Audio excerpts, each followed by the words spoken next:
All right. So you said you had some things you needed to talk about today. I got a whole bunch of stuff. All right.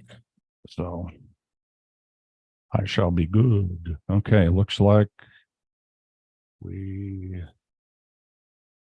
Yeah. All right. So we're good there. I can get out of there.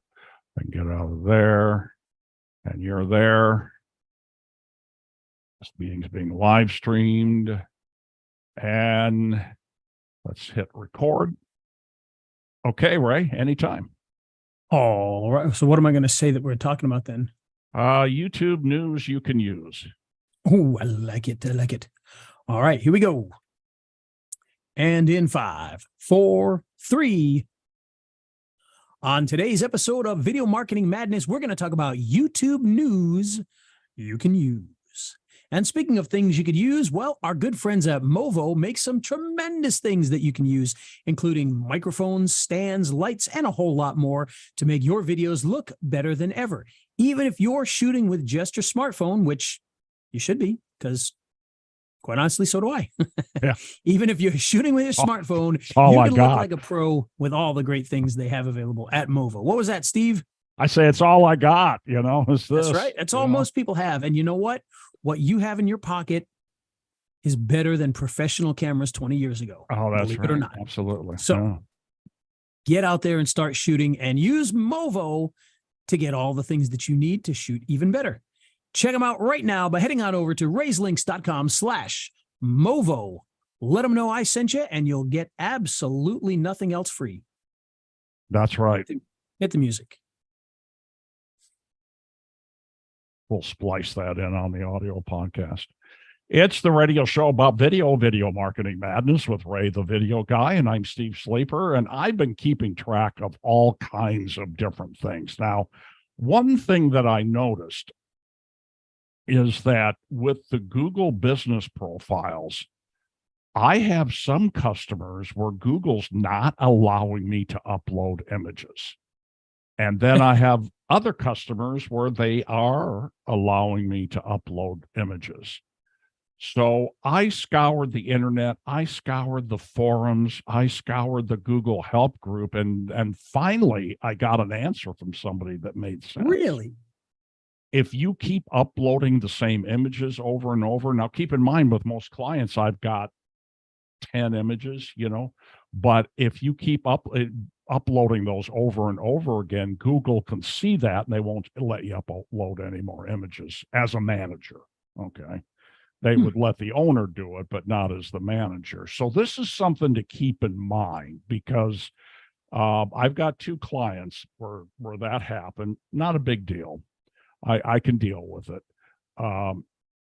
Maybe I just create another account and have me make me manager of that, but I'm not too concerned about that. Here's where I would be concerned about it. Stolte Law. Okay. Yes. We are, and that'll bring me to something else when we talk about this. This is a new client of Ray and mine. And basically what we're doing is consulting with him on doing videos. He wants to become dominant in his marketplace, and he's sold on YouTube as being the way to do that. And everything that Ray has taught is what Ray is doing for this guy. And I basically just chase him to make sure he gets stuff done. So we're starting off with 10 FAQ videos that he's going to do. Ray's giving him the format. He's coaching him how to record them. Ray optimizes them. He's optimized the channel, et cetera, et cetera. It's pretty cool stuff. And, I got to tell you, Ray, I never quite understood what you did until we actually went to a guy and pitched it from scratch. And I saw your proposal and I saw everything that you do. Now, I've been doing this podcast with you for 10 years, so, blame me. I'm a little dense, but it's powerful stuff, and you really don't understand it unless you get a proposal from Ray. At least I didn't. Now, a proposal along with a 30-minute video. 30-minute vid. It was 20 minutes, actually. You cut it. I think you cut it down to 12, actually. No, it was, I think it was 22. Was it 20 minutes? Okay. Well, I mean, if that's what I'm pretty sure. If that's what you got to have, that's what you got to have. Because basically what you did is you went in there and said, okay, here's what we need to do with your channel. Here's what we're going to do with your videos. Here's how we keep going. I mean, that was essentially it. And there's a lot of detail.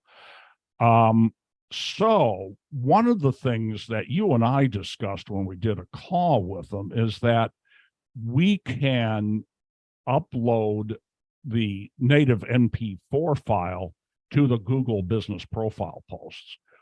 But, okay, I'm going to be real careful with that. I'm not uploading images. If we don't have a video, I'm not uploading anything because I don't want to risk losing that. You know what I'm saying? We're going to upload videos, and what we're going to do with these videos is I'm going to get them transcribed and use them as posts and blog posts. Okay. Can I do that every week? We'll see.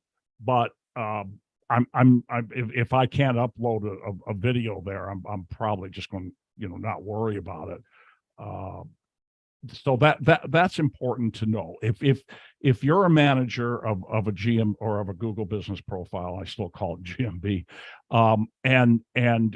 if you keep uploading the same images over and over again, and you could have 10 images and it could take 2 years for Google to see that you're uploading the same images, then they won't let you upload images anymore. So be careful. Just be careful on that. Yeah, honestly, the best method is have the clients send you images. Yeah. Good luck with that. Because now with a DUI lawyer, that's a little tougher. It's a little tough to do. There's only a plumber, a garage door guy. Oh yeah, they can always take pictures when they're out in the field, but there's only so much you can get from a DUI lawyer. But what is cool about this is he's pretty stoked right now to be doing these weekly videos. Okay. Now, once the novelty wears off, then all of a sudden Steve comes in and starts bugging the hell out of him to get his weekly videos done, so, which he understands and he welcomes that. But a real powerful part of that is to geocode the metadata, in the video and upload those to the GMB. I think that's a real powerful strategy. Yeah, I do that with the images and the videos when I can. And a lot of the smarter people than me say that does help to do that. The images. So, but I'm just passing along something that I discovered. Word to the wise. Now, the other thing, I thought this was cool. You have to do a second verification on a YouTube channel. So Adam, our client, has an older YouTube channel. It's at least 4 or 5 years old. He had never phone verified it. So I had him do that, piece of cake. But then you got to do a second verification so that you get clickable links. And it's just it can be a total pain in the rear. Yeah. And the biggest pain about it is the owner has to be the one to do it. The owner has to be the one to do it. Not do it. I stood up my main account is a paid account. It hosts my email, steve@stevesleeper.com. I've got a YouTube channel there that I'll occasionally put stuff on, but it's just the email. It's the YouTube channel for that. And then all the channels I manage are under that. You know what I'm saying? You know how that works. And I started the channel under there for my Ask a Lawyer with Steve Sleeper podcast. And I just upload the audio files with some images. And it shows up on page 1 for if you Google Ask a Lawyer Steve Sleeper, and it also shows up on brand searches for the attorneys on page 1. I have tried twice to get the second verification done. They keep rejecting me. So it's good to know that, they probably think I'm the king of spam or something. I don't know, but it's good to know isn't that a song by the Police? Yeah, it's a Police, king of spam. But it's good to know that owners of channels are having not so much a difficult time. With one client that I have in Greensboro, North Carolina, he went in and was able to get the second verification. He figured it out and just sent him an ID. Adam I put together some screenshots on how to do it. And he went in there and he says, I just clicked on it. He said, I went in and made sure my birth date was right and my name was right, in the account. And then I just went to click on that and they said, you're all set. Well, I looked at it last night or a couple of days ago. It didn't have clickable links. Ray just looked at it and it does. Yeah. So YouTube's been acting weird though. One of my other clients, I put a video up because typically the way that I work with them, because it's medical based. So I never put anything up without them going through it. So they can go, oh, you know what, you got a picture of this, but that's not the right thing. It's got to be this, I want to make sure that there's no medical misinformation that goes into the video. And so they always take a look at it. Well, she said, oh no, those are great. She goes, but I put the end screen stuff on. I put a couple of videos on the end screen, but they're not showing up. And I'm like, oh, that's weird. And I went and looked and they were showing up for me. And I said, oh, that looks like they're showing up now. And she looked, she's like, no, they're not there. Really? So there's weird things going on YouTube where things, as you probably know, YouTube has lots of servers all around the world and you may be connected to one here and I might be connected to one here. And sometimes yours is showing that it's done and here it's not showing that it's done. And, it's same thing with views too. You may see weird things with views because of that. Like you might see a video that's like, oh, it's got 400 views. And then a little while later, it's like, it's only got 300 views. Well, that's because all the servers kind of sync together and figure out, oh no, these are duplicates and whatnot. And, that's interesting. That used to be what led to the old, if you remember this one, Steve, the 301 views error. If you remember that. Yes, I do. As a matter of fact, I forgot. You put up a video and if you got a million views, it would say you had 301 for about a day. Yeah. Freeze at 301. And that was because at 301, they'd freeze it. And then at night when all the servers would sync together, then the real numbers. Oh, I see. Okay. No, I remember that. I didn't know what that was, why that was. Maybe you told me back then, but I think we did a show on it or mentioned it in one of the shows, but it would have been like 8 years ago or something crazy. Yeah. So. Yeah. We've been doing the show actually as of June this year for 10 years. Wow. Oh, I guess we missed our 10th celebration. We'll have to wait. Yeah, I know. We should have gotten really drunk and used profanity. Neither one of us there drink. We go. Neither one of us drink. So,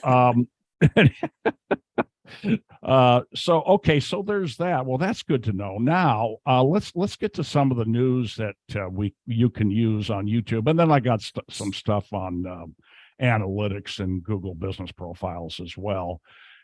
But this one comes from Search Engine Land. YouTube tests AI generated summaries on search's watch page. These new AI generated summaries won't replace the video description written by creators. With this limited English only experiment right now, if auto generated summaries are rolled out, it could impact whether someone decides to click and watch a video or not. Users may see a quick summary about the video. Summaries can appear on the page where you watch the video or in search results page. Unfortunately, YouTube didn't share a screenshot of what they're doing. So is it Bard? Is that the name of theirs? Bard? Yes, that's Google's AI system. Yeah, so that's kind of interesting. That came out yesterday, actually, in Search Engine Land. And I'll tell you, the AI, it's creeping into everything. Obviously ChatGPT, I use that for a ton of things now. And I've really, everybody uses it to write a description for YouTube, write an email, write a sales page, write copy for this and everything. I'll tell you where I've found that it is so useful is like sorting things. And, like for instance, I use Wasabi to store all my files. Well, when I've got social media, like let's say I get a package of 200 social media images and it's like, this folder, that folder, image 001, and then image 002, 003, 004, 005. Well, in Wasabi, for whatever reason, despite me complaining to them numerous times, there's no way to grab all the links. You can only grab one link at a time. So if you want to create a database with the link to your image, you got to copy 001, paste it into your thing, copy 002, paste it into your thing. Real pain in the neck. Well, what I do with like ChatGPT is I take just .001 and I tell it, I say, hey, make 200 of these in sequential order, starting at 001, and put it into a CSV format with no quotation marks. And it'll go, and there's all my links. And I just copy all the links and paste them right into the database. Wow. So it saves a ton of time. So there's a lot of really cool things you can. If you ever have anything that's like a bunch of stuff that's all in capital letters, I can put that, you copy that and put it in there and say, turn this into, lowercase with only capitals at the beginning of the sentences or whatever. Psh, done. So it does a lot of cool things like that. But one of the more exciting things that I've been messing around with and having a lot of too much fun with really is Photoshop. Photoshop now has AI built into it. Oh, wow. And you have to get the beta version, which I have. And like, for instance, one of the really cool things is like, if we took what you're seeing on the screen with Steve right now, okay, where it's him and you can see the background. Well, what you do is you bring that picture into Adobe and you can draw, let's say, make the canvas bigger so that Steve's kind of small in the center of the canvas. And in the blank space, you can highlight that area and and the little AI box will pop up and say, expand the room walls and put a window. And so now all of a sudden next to you, on your side, that wall will continue out and there'll be a window there. And then you can say, put a tree outside the window. And it'll put a tree. And, put a roof above him here in this spot, and it'll draw a roof. And it does a pretty good job. Like Facebook, Photoshop, the Adobe tells you right in there, like, it's not gonna be perfect, but it does a pretty darn good job. So it's very cool. And you can do a lot of fun things with it. So cool. I've enjoyed it a lot. And I'll tell you where that's going to come in use is I oftentimes, and I've already used it for this exact purpose, I oftentimes have, like, let's say there's an image of something and there's only a little bit of space around it on any of the four sides, but maybe I want to have the subject that's in the center all the way to the left and then have the right side of it extend out to the rest of the image so I can put text on there or whatever. Well, normally I have to like kind of manually grab a piece of it and stretch it out and hope that it doesn't look too weird. And you don't have to do that anymore. You can just highlight that area and say, extend it, extend the background all the way to here. And if it's like clouds, it'll render clouds just like the rest of the image and you wouldn't even know that it's extended. So it's really incredible. So the AI stuff for all of that is just unbelievable. We're using it hidden inside of video projects, where you don't even know that there's an AI doing this stuff, but there's AI doing things in videos when you're doing them nowadays. There are some video editors that are completely AI driven. There's one, I can't remember the name of it, but it's a video editor and it won't do a lot of editing for you. But like, let's say you've got, a 20-minute video, you need to break it down to a 5-minute video. And there's lots of like repeats and spaces and things like that. So maybe you did a take 3 times and then there was a big gap and then you did something else. It'll go in and remove the duplicate stuff and take the gaps out and whoop, next thing you know, it's a 5-minute video. Now it's not going to, you still have to go in and do whatever you're going to do with editing wise, but it'll cut out all the other stuff and put it together into a nice succinct video for you. So there's a lot of it going on. It's definitely changing the world as we know it. I know a lot of people are afraid of it and you probably should be in some ways, but in the ways that we're using it, it's not a whole lot to be afraid of. It's a useful tool and we get so much done so much quicker. We talked about Google business profiles, right? One of the things that you can do in a Google business profile is, let's say you've got a client who is an electrician. Well, normally you would put in their products and services, and their services might be, rewiring a house and installing light fixtures and changing wiring or whatever. And you got like 5 of these little services, you put them in there and everything. Well, yeah, forget that. There are so many services. Anything can be a service. Anything can be a service. So now you could take every little tiny thing that electrician could possibly do, name that as a service, and have ChatGPT write a 300-character description of that and tell it to be keyword loaded with this keyword or whatever. And so now you've got all these 300-letter descriptions all optimized for SEO. And so now you got, 100 things this guy does with 100 descriptions. It's amazing. That would have taken weeks normally. Oh yeah. It takes, a couple hours. So okay. Next story. Search engine land. Search engine land. Now this has been out. This came out July 7th. YouTube search from comments, new tests adds links to keywords. YouTube is testing a new feature that could help brands and creators engage with viewers while causing minimal disruption. They'll enable hyperlinking over single words or phrases in the comments section for the first time. Links will direct viewers to YouTube search results pages. While this could be good, some marketers are concerned that they're leading people away from videos. It's not the marketers that are concerned. Marketers are the ones they should be concerned about. Yeah. Marketers are concerned that other people are going to do what they want to do is what that comes down to. Oh, I see. Google updates. Okay, this is Search Engine Journal. And by the way, before we get on with that, with the comments, they have made some other minor changes that I've noticed that nobody's made a big deal of, but it is a big deal. One of the issues that I've had being a manager of YouTube channels is I can't comment on videos as the channel. Well, now you can. Oh, you can. And that literally just changed quietly within the last couple of weeks, where all of a sudden, because I'd kind of given up even trying.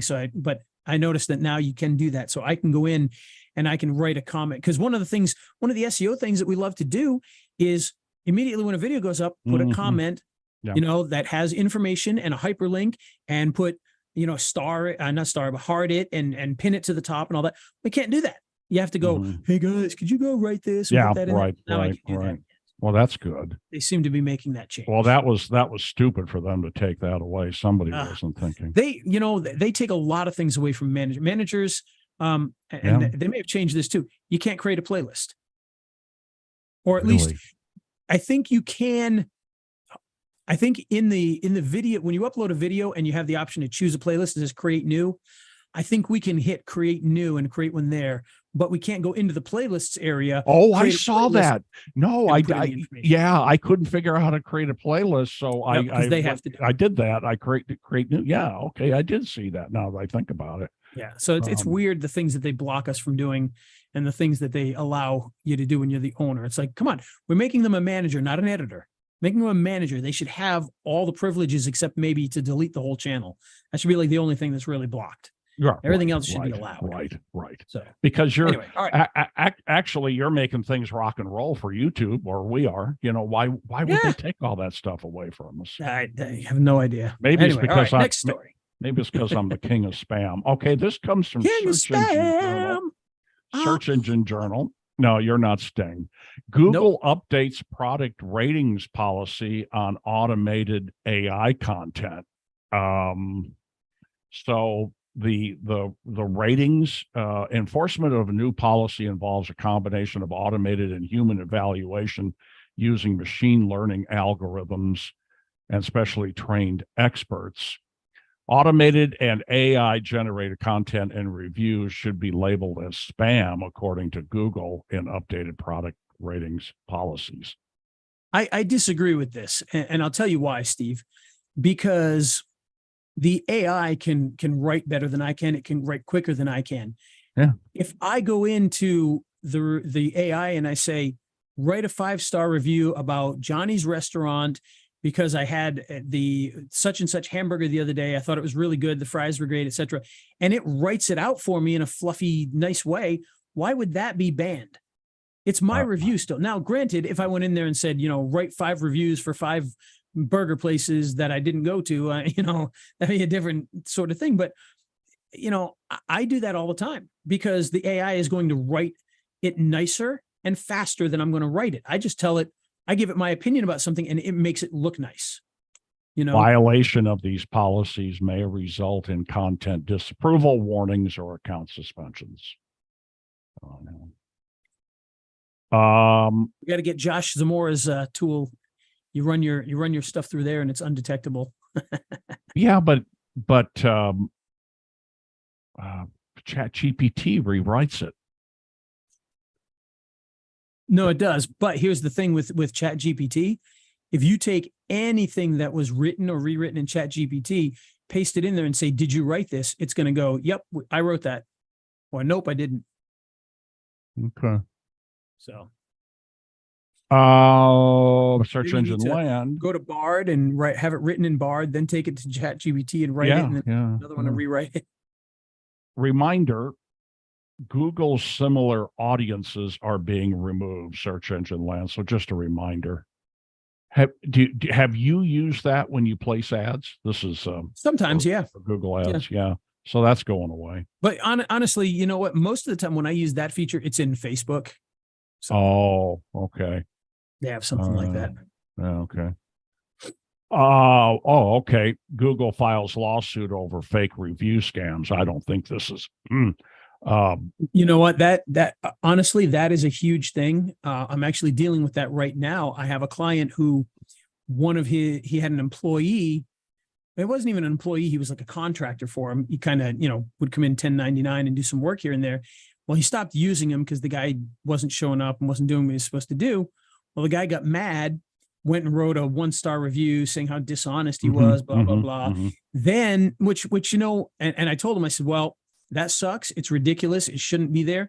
But Google's probably not going to remove something like that because they can say, well, that's his opinion. It's still his opinion, whether it's, whether he's doing it maliciously or not. This one is Google said in this case, the alleged scammers created 350 fraudulent business profiles and over 14,000 fake reviews. So they stand up these, you could do that at one time, I was going to say, moral of the story, you can do that 13,000 times without them bothering you. Yeah, I guess. Well, there's this law firm called Morgan Law Firm or something like that. Morgan and Morgan for the people. Yes, and they stood up GMBs in just about every market in the country. Was it? It was them that got caught doing it? I don't know. But they did that, and then they contact local attorneys and give them the case, and they take a piece of it. And so they're not in like Morgan and Morgan. Morgan and Morgan, that's it. And they are not in 300 different markets. They are. No, they're not. I know where they're at. And we deal with them all the time. And but what they do is they before Google was paying attention to this stuff, like 2009, somebody said, let's stand up. I don't know if it's 300 markets. I'm just using that number. I know they're in Jackson, Mississippi. And they stand up all these personal injury GMBs all over the place, and then when they get calls, and they probably got a phone number from Twilio or something like that. That was a local number. And when they get calls, then they have attorneys in these markets, and they call them and say, you want this job, and then they take a piece of it. I think that's how one of my clients got personal injury cases there for a while. And so then with these fraudulent business profiles, then they do these fake reviews. And I mean, I knew one guy, he managed a dental office, emergency dental office. And he had people just going in and leaving reviews from all kinds of different cell phones. And I mean, he's going around and asking everybody, do he see somebody in Best Buy and say, hey, would you leave a review for my, I'll tell you what to say.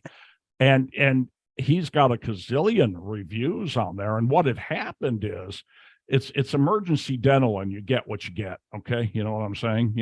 And so they had a ton of 1-star reviews because of that. And maybe they even took Medicaid or something like that. And that's where you get a lot of your bad reviews. So that's how he dealt with it. So, we used to go to Best Buy and use all the cell phones and the laptops in Best Buy. Right. Reviews. Yeah, exactly. And I think he was doing that too. Now I think this has more to do with the spam GMBs and then coming up with reviews on those spam GMBs. But you had a lot of people taking advantage of that with reviews, and so there's companies out there that did all that, and that's what they're filing the lawsuit against. So. I thought that was if Morgan and Morgan got bitch slapped, that would be a good thing. Pardon my French. Yeah, well, they might that they might be one of those people. I mean, we deal with them everywhere. 350 fraudulent businesses. I mean, that could be them. You know what I'm saying? And one attorney that was getting some leads from them. I don't know. I wrote some stuff, and Morgan and Morgan took issue with it and wanted it brought down. So yeah, I thought that was kind of interesting. Yeah, they're not the only ones. There's a lot of these lawyer companies where they're not even really doing cases anymore. They're a law firm, and they're just collecting leads and passing them on to other people. And it's been going on for a long time. Like, there was a guy up, I won't mention names because I don't want to get anybody upset, but there was a guy up in Boston who, he was always on TV and everything else. And he was getting leads all over the country and just selling them to local lawyers. So he would just be the guy collecting leads and sell them off to all the different local lawyers. So, well, the thing is, if that's personal injury, well, let's say you're taking, what do you think a percentage of that would be? 10%, 20%? I'm not sure. Well, let's say it's 10%. Well, the average, I heard at one time, I don't know if that's still the case or not, but the average,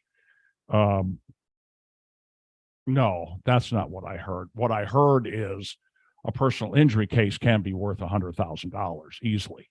That's what I heard. Oh, yeah. That's what I heard. It wasn't that it averages, but so you get $10,000 for generating a lead. You know what I'm saying?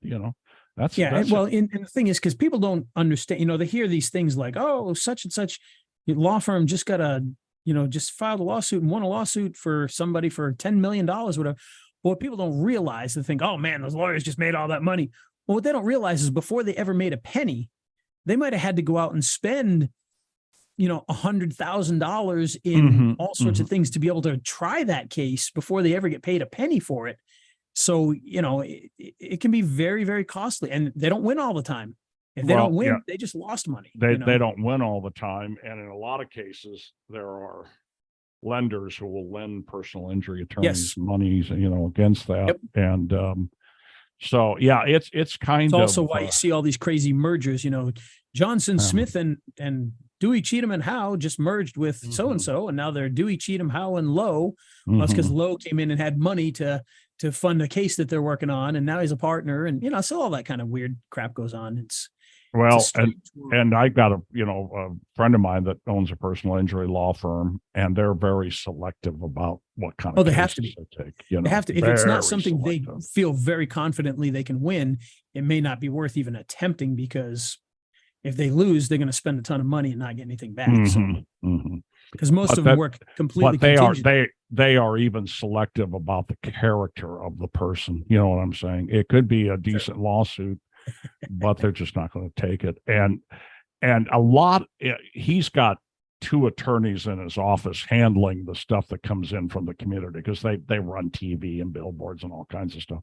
And all he deals with is cops that have gotten hurt on the job, because that's his passion. That's all he does. So he's got these 2 attorneys and his office manager running the rest of the business. And yeah, I've got a cousin. That's what she does too. Is she works with cops that have had lawsuits for different reasons and whatnot. So yeah, my buddy's an ex-cop. He's still a cop. He was a New York City cop. And this was 1982, and there was a Diana Ross concert in Central Park, and it started to rain, so they had to cancel the concert, and there was a riot. And so all the cops came in there to suppress the riot, and he got Diana injured Ross, pretty bad. So yeah, and he said, I don't know how many, like he saved 3 people's lives or something like that, but then. I mean, he was permanently injured. He walks with a limp. He's got a bad eye, from that. So, but he's on permanent disability from the New York City police. So he didn't have to. Your eyes got really big. What was that about? Oh, so I saw something on YouTube there. Sorry. Oh, okay. All right. Yeah. I was checking something. I was like, oh. Okay. Yeah. Had to do For with those of you that are listening to the audio podcast, you probably know this, but we started as a YouTube live, and then I just grabbed the audio. So. Yes. Yeah. So that's all I got, but I thought that was interesting. Now, one thing is with this, and if you're in Ray's class that comes up in 6 minutes from now, where he's teaching you everything about what he does and what I just sold to my client in Kansas City. You know what it is, you know what he does, and you know what a cool product that is. But I think the other thing we need to integrate with this, or I can integrate with this, is the GMB is taking the video, transcribing it, and making GMB posts out of it, and uploading the video. Although I can't do it more than one time, but still, it's we all know the story about me and GMBs with videos and pictures, right? Oh no! Well, tell me. You probably told me. I just don't remember off the top. Well, of this my is head. going back years and years ago. When I still had the office down in Snellville. Snellville. I was like, Ray the video guy. Well, my GMB, I got all sorts of videos and images that I can put up from years and years. That one. Yeah. And so I uploaded like. Is it still frozen? Oh, it's still. If you go into that one today and you look in the images area, it still shows that those things are loading currently, and it's been years because I tried to upload like 400 images and 200 videos or something.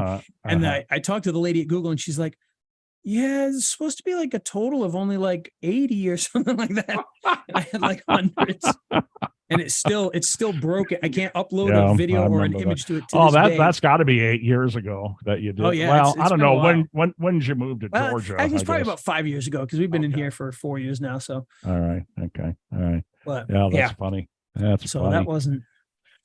So, for those of you that are listening to the audio, you can't see Ray's office, but it looks like you moved some things around in there, getting things cleaned up. It's been kind of a mess for a while.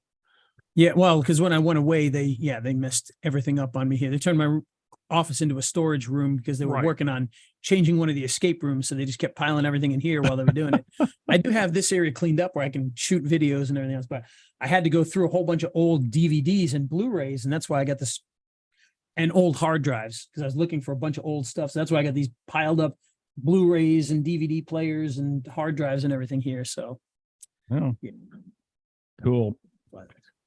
Okay, buddy. Well, who helped make this fine episode possible? As we know, the people who make this possible are our good friends over at Movo, who create all sorts of great things from microphones to stands to lights. You name it. If you want to shoot better video and you want to get great audio shooting that video, well, you got to head over to Movo and check out all the great things they have. Wireless microphones, wired microphones, studio microphones, arms, stands, you name it, they've got it. In fact, they've got the iVlog kits, which is an entire kit for your smartphone that'll give you a nice big stand and handle that goes around your phone that attaches to a tripod, and it comes with an attachment for a light, and they give you the light and they give you the wireless microphone and all this stuff in one awesome kit. Check them out. Head on over to raiselinks.com/Movo. See all the great things they have available for you. And with that, Steve, let's hit that funky music. All right, so we can. Okay, well, thanks if you're watching on the YouTube or now or later. Thanks. How do I end this? There's a way to end it. I know school's back in session. It's not fair. People are still coming in though.